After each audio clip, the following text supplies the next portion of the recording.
마라톤 대회에 참가한 선수들의 회복 속도를 보면 42.19km를 완주한 사람들과 그렇지 못한 사람들의 회복 속도가 다르다고 합니다. 결승선을 통과한 마라토너들은 성취감이라는 선물이 있기 때문에 비교적 몸의 회복 속도가 빠르지만 완주하지 못한 사람들은 더 많은 피로감을 느끼고 회복의 속도도 느리다고 합니다. 마라톤처럼 굉장한 일이 주는 성취감이 아니라 하더라도 성취감이란 숨차게 뛰는 고통도 금방 회복하게 만드는 선물입니다. 우리가 일상에서 작은 성공, 작은 승리를 쌓아가야 하는 이유가 바로 이런 것이 아니겠습니까? 우리에게는 최후의 승리가 보장되어 있습니다. 세상에서는 너희가 환난을 당하나 담대하라, 내가 세상을 이기었노라. 주님의 이 약속이 십자가에서 성취되었고, 그리고 마침내 주님 다시 오시는 그날 최종 승리, 완전한 승리는 우리 모든 믿는 자들의 선물이 될 것입니다. 그러나 우리에게는 최후의 승리만 보장된 것이 아니라 하루하루 삶 가운데서 누리는 일상의 승리가 있고 삶의 순간순간마다 경험하는 작은 승리도 있습니다. 성경은 이것을 때를 따라 돕는 은혜라고 말씀하고 있습니다. 그러므로 우리는 작은 적금을 드는 것처럼 주 안에서 작은 승리를 차곡차곡 쌓으며 살아가야 합니다. 그리할 때 우리는 매 순간 주님을 인생의 참 주인으로 고백하며 그 이름에 합당한 찬양을 드리게 될 것입니다. 성경에는 하나님을 찬양하는 노래가 여러 군데 나옵니다. 아시는 대로 시편의 대부분이 하나님을 찬양하는 노래이지만 꼭 시편이 아니어도 승리 뒤에 하나님을 찬양하는 노래들이 있습니다. 이를테면 출애굽기 15장에 나오는 이스라엘 백성이 애굽의 추격을 따돌리고 난 다음 홍해를 건너고 불렀던 마리암의 노래가 있습니다.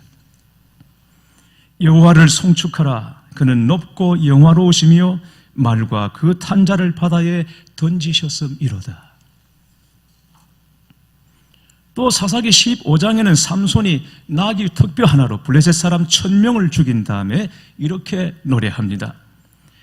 나귀의 턱뼈로 한 더미 두 더미를 쌓았으며 나귀의 턱뼈로 내가 1000명을 죽였도다. 이것을 보면 우리는 누구나 다 시인이 될 수 있고 탁월한 찬양대원이 될 수도 있습니다. 관건은 하나님을 어떻게 체험했느냐, 날마다 삶 속에서 하나님을 어떻게 만나고 있느냐 하는 것입니다. 오늘 본문은 이른바 한나의 노래입니다. 그러나 한나에게서 이 노래가 나오기 전에 그녀는 마음이 슬픈 여자였고 괴로움이 가득한 여자였습니다. 한나는 그 고통 가운데 하나님께 간구했습니다. 그러자 하나님께서 한나의 기도를 들으시고 그에게 아들 사무엘을 주셨습니다. 그래서 한나는 기쁨으로 하나님을 찬양합니다. 그런데 보십시오. 한나가 이렇게 기뻐하고 하나님을 찬양하는 이유가 무엇인지를 잘 보십시오. 물론 사무엘을 낳았기 때문에 기뻐하고 있습니다. 그러나 말씀을 자세히 보시면 한나는 기뻐한 이유가 사무엘 때문이라고 말하지 않습니다. 1절, 내 마음이 여호와로 말미암아 즐거워하며, 하나님 때문입니다. 모든 것이 다 하나님 때문입니다. 찬양하는 이유가 하나님입니다. 사무엘을 얻은 기쁨 말로 다 할 수 없지만, 그러나 어렵게 얻은 사무엘보다도 하나님이 우선입니다. 그 무엇도 하나님보다 앞서지 않습니다. 2절 말씀을 보겠습니다. 여호와와 같이 거룩하신 이가 없으시니 이는 주밖에 다른 이가 없고 우리 하나님 같은 반석도 없으심이니이다. 주밖에는 다른 이가 없다고 노래합니다. 주밖에 다른 이가 없다. 이 말은 하나님이 유일하다는 것입니다. 어느 설교자는 이것을 차별화라는 말로 표현했습니다. 하나님이 구사하시는 방법에는 사람이 흉내낼 수 없는 특별함이 있습니다. 하나님이 우리를 도우시는 방법은 우리가 도저히 상상할 수 없는 차별화된 방법입니다. 여러분 생각해 보십시오. 이스라엘 백성들이 출애굽할 때 그 홍해를 가르신 것을 상상해 보십시오. 바다 안에 고속도로가 있을 줄 누가 알았겠습니까? 그렇습니다, 여러분. 우리 삶의 모든 동기와 이유와 목적이 오직 유일하신 하나님 한 분이어야 합니다. 오늘 여러분 예배 나오신 이유가 무엇입니까? 아니, 그게 무슨 말이냐고. 당연히 예배하기 위해 나왔지라고 하시겠지만 사실은 그렇지 않을 수도 있습니다. 예배에 나왔지만은 이 예배보다는 예배 후에 있을 다른 어떤 일이 더 우선일 수도 있고 다른 어떤 목적 때문에 이 자리에 나왔을 수도 있습니다. 오직 하나님을 예배하는 것, 그 한 가지가 유일한 목적이 되어서 이 자리에 나오셨다면 잘한 일입니다. 하나님께서는 그 예배를 기뻐 받으실 것입니다. 그런데 예배도 예배지만 예배와 함께 다른 어떤 목적도 여러분이 가지고 나오셨다면 그것은 하나님을 유일하신 하나님을 우리가 대하고 있는 것이 아닐 수 있습니다. 이따금 교회 행사를 할 때 평소에는 수요일이나 이런 예배 잘 나오지 않던 분들이 아이가 순서를 맡으면 꼭 나오시는 분들이 있습니다. 여러분 생각해 보십시오. 정말 하나님이십니까? 아이입니까? 어떤 순서입니까? 예배 후에 갖게 될 어떤 모임 때문입니까? 행사 때문입니까? 다른 일 때문입니까? 그 어떤 것보다도 하나님이 우선이고 하나님이 유일한 목적입니까? 한나는 노래하기를 사무엘을 얻어서 기뻐하고 찬양하는 것이 아니라 물론 사무엘을 얻은 것이 너무나 기쁜 일이지만 그러나 그가 노래하는 한 가지 이유는 하나님이십니다. 다른 이가 없으십니다. 하나님 외에는 다른 이가 없으시고 하나님은 유일한 분이시고 그리고 특별하게 차별된 분이십니다. 그 하나님을 찬양하노라고 한나가 말하고 있는 것입니다. 김치 없이는 밥을 못 먹는 분들이 계십니다. 그럼 김치는 언제 먹어야 가장 맛있습니까? 식성에 따라서 다 다르겠죠. 김치는 그래도 한 3년 묻어둔 묵은지가 맛있다고 하는 분들도 있습니다. 그러나 대부분 김치는 막 담글 때가 제일 맛있습니다. 칼로 썰지 않고 결대로 쭉 찢어서 말아서 먹을 때 그때 그 김치가 제일 맛있습니다. 그리고 하는 말이 무엇입니까? 밥이 있으면 좋겠다고 말하죠. 네, 여러분 이건 순서가 맞지 않습니다. 김치를 왜 담급니까? 김치는 밥 반찬으로 만드는 것입니다. 밥을 먹기 위해서 김치를 먹는 것이지 김치를 먹으려고 밥을 먹는 것은 아닙니다. 고추장이 먼저입니까? 밥이 먼저입니까? 고추장을 먹기 위해서 밥을 먹는 것이 아니라 밥을 먹자고 하니까 고추장을 먹는 것입니다. 여러분 이것을 우리가 혼돈하지 말아야 합니다. 그 무엇도 하나님보다 앞설 수 없고 그 어떤 일도 하나님보다 우선일 수가 없는 것입니다. 하나님은 비교할 수 없는 유일한 분이십니다. 내가 호흡하고 움직이고 행하는 모든 것의 이유가 오직 주께 있음을 믿으시기 바랍니다. 내 뿔이 여호와로 말미암아 높아졌으며 한나의 고백입니다. 하나님께서 한나의 뿔을 높여주셨습니다. 뿔은 자격, 권세, 위상 이런 것들을 말합니다. 소나 염소 같은 짐승은 뿔이 없으면 힘을 쓰지 못합니다. 한나는 아이가 없다며 궁지로 몰아넣는 분인나의 공격을 막아낼 뿔이 없었습니다. 그런데 하나님께서 한나의 기도를 들으시고 그의 뿔을 높여주셨습니다. 그런 까닭에 오늘 본문으로 하나님의 이름을 짓자면 하나님은 한마디로 역전의 명수이십니다. 하나님은 반전을 일으키시는 분이십니다. 4절 이하 말씀을 보면 하나님께서 일으키신 반전의 예들을 열거하고 있습니다. 하나님은 꺾일 것 같지 않던 용사의 활을 꺾으시고 반면에 힘이 없어 넘어진 자가 힘을 내어 일어나게 하시는 분이십니다. 풍족하던 자들이 양식을 위해 품을 팔게 하시고 오히려 줄이던 자들은 다시 줄이지 않게 하십니다. 하나님은 가난하게도 하시고 부하게도 하십니다. 하나님은 낮추기도 하시고 높이기도 하십니다. 가난한 자를 진토에서 일으키시고 빈궁한 자를 거름더미에 올리셔서 귀족들과 함께 앉게 하시고 가장 높은 영광의 자리에 앉게 하시는 분이십니다. 한나는 이 반전의 주인공이 바로 자신이라고 노래하고 있는 것입니다. 그러나 가장 놀랍고 위대한 반전의 주인공은 바로 우리 예수님이십니다. 하나님은 한나가 낳은 아들 사무엘을 통해 다윗을 왕으로 기름 부으시고 다윗의 씨에서 예수님이 오게 하실 것입니다. 그래서 다윗은 장차 오실 예수님의 예표입니다. 그런 까닭에 오늘 한나의 노래는 누가복음 1장의 마리아의 노래로 이어집니다. 마리아가 성령으로 예수님을 잉태하고 난 다음에 이렇게 노래합니다. 내 영혼이 주를 찬양하며 내 마음이 하나님 내 구주를 기뻐하였으면 그의 여정에 비천함을 돌보셨습니다. 보라 이제 후로는 만세의 나를 복이 있다 일컬으리로다.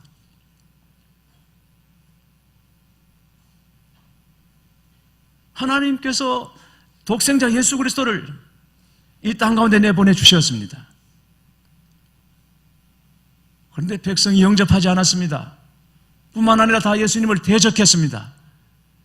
그래서 거룩하신 하나님, 흠도 없고 점도 없으신 하나님이신 예수님께서 이 땅에 오셔서 온 백성들의 죄를 다 덮어 쓰시고 천하에 둘도 없는 죄인이 되셔서 십자가에서 죽으셨습니다. 사단은 그것으로 끝으로 알고 쾌재를 불렀지만 그러나 하나님께서는 십자가에서 죽으신 예수를 다시 살리시고 하늘로 올리셨습니다. 높여주셨습니다. 대반전이 일어난 것입니다. 그래서 십자가는 역전의 상징입니다. 예수님은 십자가에서 반전을 이루셨습니다.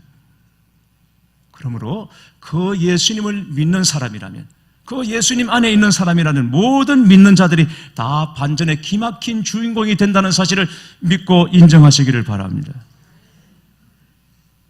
많은 사람들이 인생 한 방을 노리고 복권으로 인생 역전을 꿈꾸고 있습니다.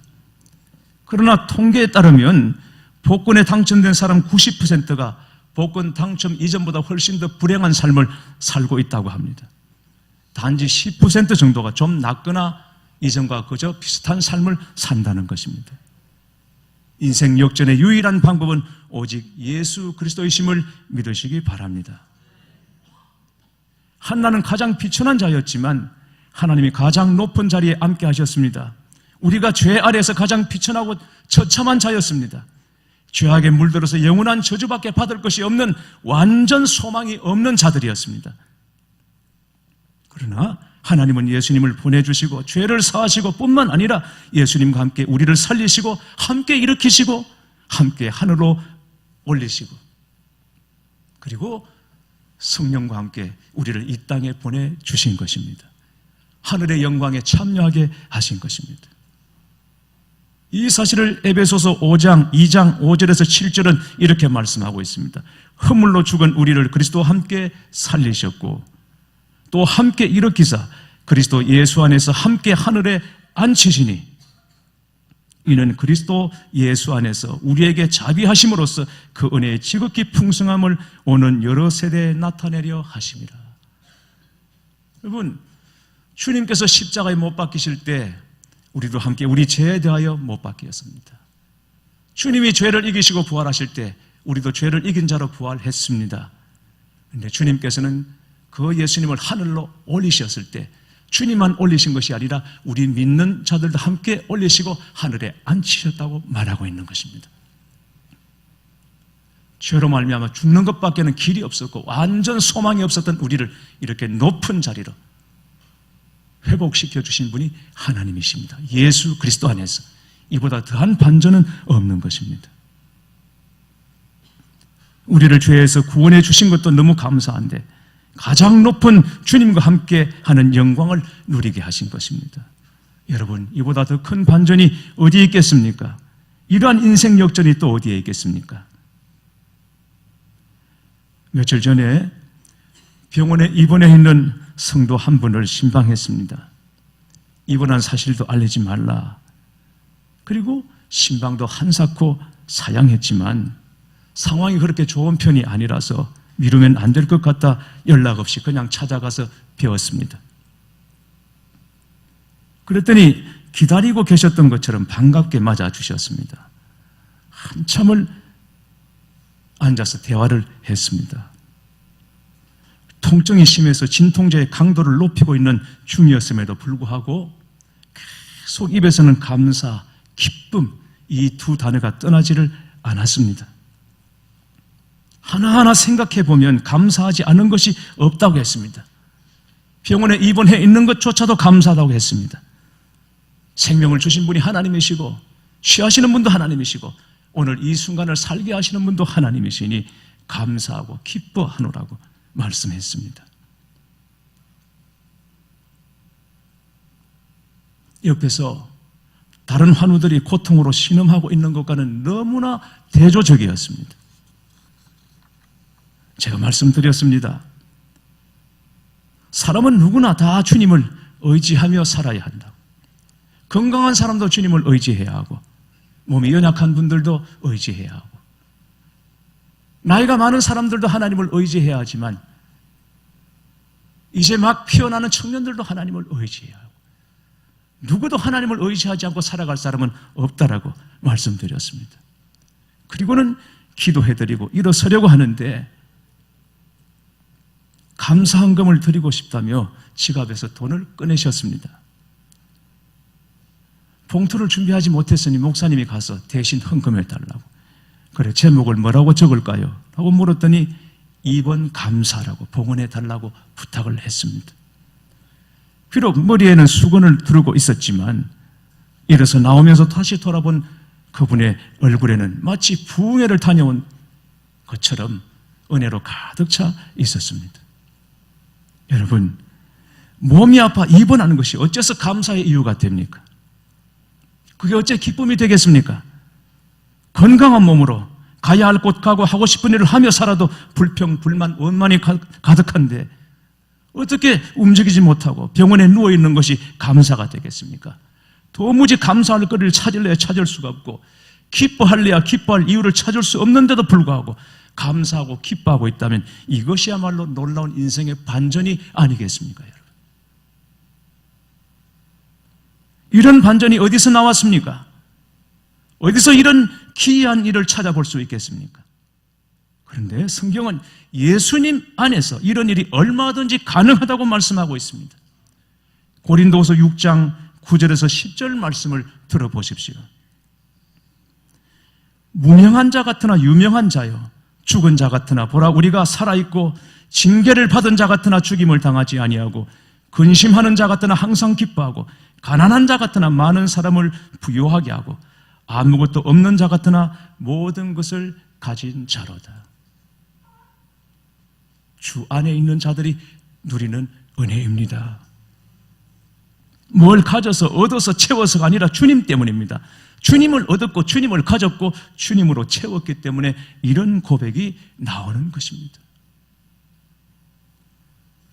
수술용 마취제는 160여 년 전 제임스 심퍼슨이라는 산부인과 의사가 처음 사용했다고 합니다. 그는 당시 외과 수술을 받는 환자들이 심하게 고통받는 것을 보면서 어떻게 하면 그 고통을 경감시켜 줄 수 있을까 깊이 생각하던 중에 창세기 말씀에서 영감을 받았다고 합니다. 하나님이 아담을 잠재우시고 그 뼈로 하와를 만드신 것처럼 환자를 잠재워서 그 고통을 느끼지 못하게 하고 무사히 수술을 끝낼 수는 없을까라고 생각하다가 마취제 개발에 착수하게 되었다고 합니다. 제임스 심프슨은 1848년 11월에 플로로포럼이라고 하는 액체를 마취제로 사용할 수 있다는 논문을 발표했습니다. 그리고 1853년 빅토리아 여왕이 출산할 때 이 클로로포럼을 성공적으로 이용했고 그리고 그 결과 마취법이 공인을 받게 되었습니다. 그의 말년의 제자 하나가 이런 질문을 했습니다. 선생님이 지금까지 발견한 것 가운데 가장 중요한 것은 무엇이라고 보십니까? 그러자 심프스는 이렇게 말합니다. 그것은 내가 죄인이라는 사실과 예수님이 나를 구해주신 구세주라는 사실이지요. 클로로포름이라고 당연히 대답할 줄 알았던 제자는 심프슨의 이런 대답에 깜짝 놀랐습니다. 제임스 심프슨의 가장 큰 자랑은 예수님이었습니다. 여러분의 자랑은 무엇입니까? 신학대전이라는 유명한 책을 쓴 성 토마스 아퀴나스가 어느 날 성전 제단 앞에서 기도하고 있었습니다. 그때 제단에 걸려있는 십자가로부터 주님의 음성이 들려왔습니다. 네가 나에 대해 참 좋은 책을 썼구나. 넌 나에게서 어떤 보답을 원하느냐? 그랬을 때 토마스 아퀴나스의 대답은 단 한 줄이었습니다. Only yourself, Lord. 주여, 오직 당신만을. 이 하나였습니다. 이 주님으로 인하여 여러분의 인생에서 놀라운 역전과 기이한 반전이 일어나게 되기를 축원합니다. 그리고 주님 안에서 이미 보장된 최후의 승리와 함께 날마다 그리고 매 순간 작은 승리의 조각들을 차곡차곡 쌓아가시는 여러분의 삶이 될 수 있기를 주님의 이름으로 축원합니다.